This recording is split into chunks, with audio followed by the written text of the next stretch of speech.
सत्यनारायण व्रत कथा या पूर्णमासी कथा। सुंदर काशीपुरी नगरी में एक अत्यंत निर्धन ब्राह्मण रहता था। वह भूख और प्यास से बेचैन हुआ प्रतिदिन पृथ्वी पर घूमता था। ब्राह्मणों से प्रेम करने वाले भगवान ने ब्राह्मण को दुखी देखकर बूढ़े ब्राह्मण का रूप धर के उसके पास जाकर आदर के साथ पूछा, हे विप्र, तुम नित्य दुखी हुए पृथ्वी पर क्यों घूमते हो? हे ब्राह्मण, यह सब मुझसे कहो, मैं सुनना चाहता हूँ। ब्राह्मण बोला, मैं निर्धन ब्राह्मण हूँ, भिक्षा के लिए पृथ्वी पर फिरता हूँ। हे भगवान, यदि आप इससे छुटकारा पाने का कोई उपाय जानते हो तो कृपया कर मुझे बताएं। वृद्ध ब्राह्मण बोला, हे विप्र, सत्यनारायण भगवान मनोवांछित फल देने वाले हैं, इसलिए तुम उनका पूजन करो, जिसके करने से मनुष्य सब दुखों से मुक्त हो जाता है। ब्राह्मण को व्रत का सारा विधान बतलाकर बूढ़े ब्राह्मण का रूप धारण करने वाले सत्यनारायण भगवान अंतर्ध्यान हो गए। जिस व्रत को वृद्ध ब्राह्मण ने बतलाया उसे मैं निश्चित ही करूंगा, और यह निश्चय करने पर उसे रात में नींद भी नहीं आई। वह सवेरे उठ सत्यनारायण के व्रत का निश्चय कर भिक्षा के लिए चला। उस दिन उसको भिक्षा में बहुत धन मिला, जिससे बंधु बांधवों के साथ उसने सत्यनारायण भगवान का व्रत किया। इसके करने से वह ब्राह्मण सब दुखों से छूटकर अनेक प्रकार की संपत्तियों से युक्त हुआ। उस समय वह ब्राह्मण हर मास व्रत करने लगा। इस तरह सत्यनारायण भगवान के व्रत को जो करेगा वह मनुष्य सब दुखों से छूट जाएगा। इस तरह नारद जी से सत्यनारायण भगवान का कहा हुआ यह व्रत मैंने तुमसे कहा है। हे विप्रो, मैं अब और क्या कहूँ? ऋषि बोले, हे मुनीश्वर, संसार में इस ब्राह्मण से सुनकर किस किसने इस व्रत को किया, हम वह सब सुनना चाहते हैं। इसके लिए हमारे मन में जिज्ञासा है।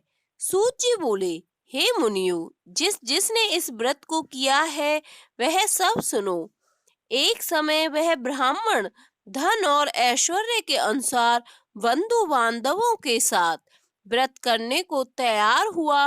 उसी समय एक लकड़ी बेचने वाला बूढ़ा आदमी आया और बाहर लकड़ियों को रखकर ब्राह्मण के मकान में गया।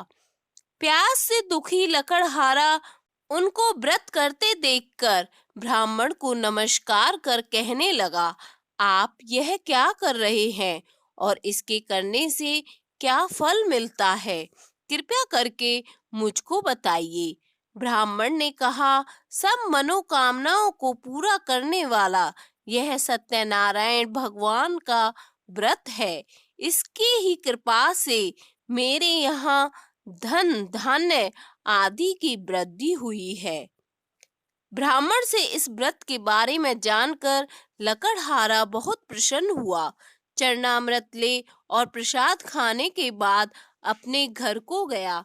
अगले दिन लकड़हारे ने अपने मन में इस प्रकार का संकल्प किया कि आज ग्राम में लकड़ी बेचने से जो धन मिलेगा उसी से सत्यनारायण देव का उत्तम व्रत करूंगा। यह मन में विचार कर वह बूढ़ा आदमी लकड़ियां अपने सिर पर रखकर जिस नगर में धनवान लोग रहते थे ऐसे सुंदर नगर में गया। उस दिन वहां उसे उन लकड़ियों का दाम पहले दिनों से चौगुना मिला। तब वह बूढ़ा लकड़हारा दाम ले और अति प्रसन्न होकर पके केले, शक्कर, घी, दूध, दही और गेहूं का चूर्ण इत्यादि सत्यनारायण भगवान के व्रत की कुल सामग्रियों को लेकर अपने घर गया।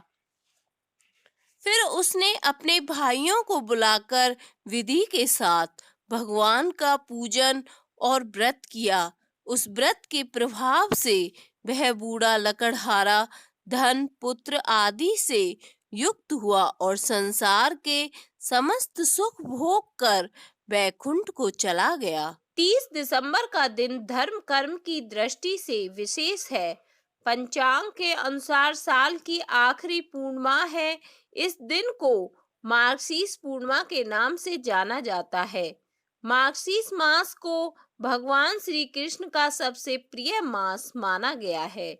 इसलिए इस दिन भगवान श्री कृष्ण की पूजा का विशेष महत्व है। इस दिन पूजा और व्रत रखने से जीवन में आने वाली कई परेशानियों से मुक्ति दिलाता है। पंचांग के अनुसार 29 दिसंबर की शाम 7:54 से 30 दिसंबर की रात 8:57 पर इसका शुभ मुहूर्त बना हुआ है। इस मुहूर्त में शुभ कार्य भी किए जा सकते हैं। जिन लोगों की जन्म कुंडली में चंद्रमा कमजोर है, उन्हें इस दिन पूजा करने से विशेष लाभ मिलता है। चंद्रमा को ज्योतिष शास्त्र में मन का कारक माना गया है। जिन लोगों के मन में गलत विचार आते हैं, वे इस दिन चंद्रमा की पूजा करें और जल अर्पित करें।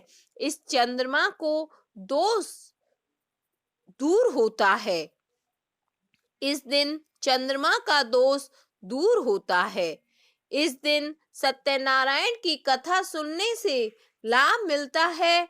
घर में सत्यनारायण की कथा का आयोजन करने से घर की नकारात्मक ऊर्जा का नाश होता है और सुख शांति आती है। शाम के समय चंद्रमा निकलने पर जल अर्पित करना चाहिए।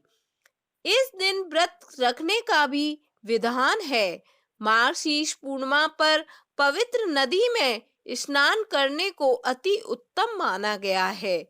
यदि ये संभव ना हो तो इस दिन स्नान करने से पूर्व जल में गंगा जल की कुछ बूंदें डालकर भी स्नान कर सकते हैं। स्नान करने के बाद पूजा स्थान पर बैठकर व्रत का संकल्प लेना चाहिए। भगवान श्री कृष्ण और भगवान शिव की पूजा करनी चाहिए। पूर्णिमा के दिन दान का विशेष महत्व है। इस दिन अन्न और सफेद वस्त्रों का दान श्रेष्ठ माना गया है। इस दिन जरूरतमंदों को भी भोजन करा सकते हैं।